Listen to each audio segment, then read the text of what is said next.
మా అధ్యక్షులు బండి సంజయ్ గారి మీద ఎంఐఎం పార్టీ కార్యకర్తలతో కలిసి హత్యాయత్నం ప్రయత్నించినండి నక్లెస్ రోడ్ లో. ఇంత దౌర్భాగ్యం, ఇంత దారుణం ఎందుకండి? మీకు భయం ఎందుకు బండి సంజయ్ గారు అంటే?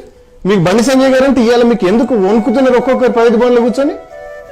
మీకు ఇలా బండి సంజయ్ గారు పేరు తీస్తే చాలు ఒక్కొక్కరు సర్జికల్ స్ట్రైక్ అనగానే ఎంఐఎం వాళ్ళు భయపడతారు, ఇక్కడ జై శ్రీరామ్ అనగానే ప్రగతి భవన్లో కూర్చున్న వాళ్ళు భయపడతారు. మీకెందుకు? నువ్వు నికార్సైన హిందువు, నువ్వు ఆయన పరిపాలన మొత్తం హైదరాబాద్ जागीर अंతా నాది పోయి కోనే ఓల్డ్ సిటీ में आने के लिए భాగ్యలక్ష్మి టెంపుల్ में कौन आता है हम देखेंगे అంటే బాజప్తా భాగ్యలక్ష్మి టెంపుల్ కు పోయారు కదా.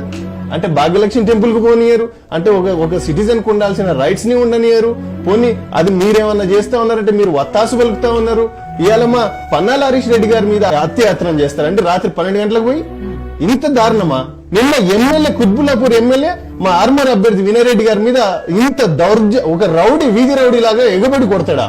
ఇంత దారుణం ఎందుకండి వీళ్ళకి? ఇంత కండకవరం ఎందుకు?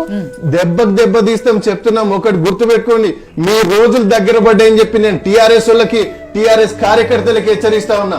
ఒక్కసారిగా మా అధ్యక్షులు కనుక నిజంగా కన్నెర్ చేసి ఒక్క సైగ చేస్తే మా ఏబీవీపీ గాని, బీజేవైఎం గాని, మా బీజేపీ కార్యకర్తలు గాని ఎక్కడెక్కడ అడ్డుకొని మొత్తం ఉరికించి కొట్టే రోజు దగ్గర వస్తుందని చెప్పి నేను ఈ సందర్భంగా హెచ్చరిస్తా ఉన్నా. వాళ్ళు దగ్గర పెట్టుకుని ప్రవర్తించాలని చెప్తా. ఈ సినిమా అబ్బాయి పెట్టి ఎవరన్నా పోల్ చిట్టీలు ఇయ్యారండి? కనీసం పార్టీలకు అధికారాలు ఇవ్వలేదు, ఇయ్యమని. కనీసం మరి ఈసీ ఏం చేసింది? కనీసం ఈసీకైనా ఉండాలి కదా కనీస పరిజ్ఞానం. పోలింగ్ చిట్టీలు ఇయ్యక కన్ఫ్యూజ్ చేసి ఒకరు ఈ బూత్కు పోతే మీ ఓటు ఇక్కడ లేదు ఆ బూత్కు పోండి, ఆ బూత్కు పోతే మీది ఇక్కడ లేదు ఆ బూత్కు పోండి అంటే చాలా మంది ఏ బూత్కు పోక ఇంటికి వెళ్ళిపోయారు. నాకెందుకు ఈ రిస్క్ అని. ఇంత దౌర్భాగ్యమైనటువంటి పరిస్థితి. ఈసీని మాయమాటలు చెప్పి ఈసీని మభ్యపెట్టి ఈసీని కొనేసిండ్రు. ఈసీని కొనేసి మరి దారుణంగా ఇవాళ వ్యవస్థనంతా కుంగదీసే ప్రయత్నం ఈ టీఆర్ఎస్ పార్టీ చేస్తున్నది. ఇది అసాంఘిక కార్యకలాపాలకి ఇవాళ తోడ్పడతా ఉన్నది. ఎట్ ద సేమ్ టైం నేను తీవ్రంగా ఖండిస్తా ఉన్నాను టీఆర్ఎస్ పార్టీ విధి విధానాలని. న్యాయం చేకూర్చాలో, వాళ్ళ వ్యాపారం ఎక్కడైతే బాగా జరుగుతుందో వాళ్ళ కోసం వేసిన కనెక్టివిటీ కేబుల్ బ్రిడ్జ్.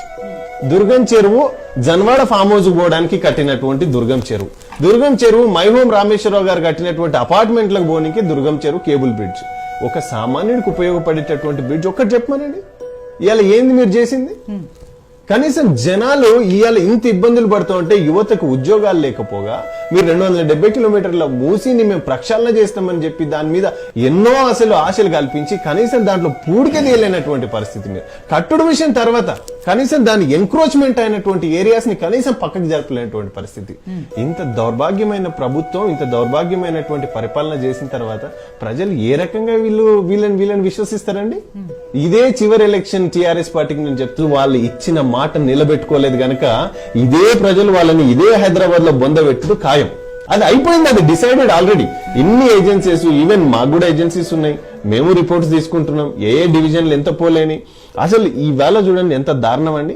ఎవరైనా పబ్లిక్ హాలిడేస్ పెట్టుకుని వరుసగా ర్యాండమ్ హాలిడేస్ ఇచ్చేసి ఇవాళ ఇంటలెక్చువల్స్ అందరినీ హైదరాబాద్ నుంచి వాళ్ళని పంపించేద్దాము, లేకపోతే ఇస్తే వాళ్ళు వెళ్ళిపోతారు, మేము ఓట్లు కొని వేసేసుకోవచ్చు అన్నటువంటి ఒక దుర్బుద్ధితో సాటర్డే, సండే, మండే, ట్యూస్డే ఎంత దౌర్భాగ్యం. ఇంకొక 2 రోజులు లీవ్ పెట్టుకుంటే 1 వీక్ అంతా ఫ్యామిలీ అంతా వెళ్ళిపోవచ్చు. ఈ ఉద్దేశం ఇట్లాంటి నీచమైన ఆలోచనలతోనే దిగింది టీఆర్ఎస్ పార్టీ.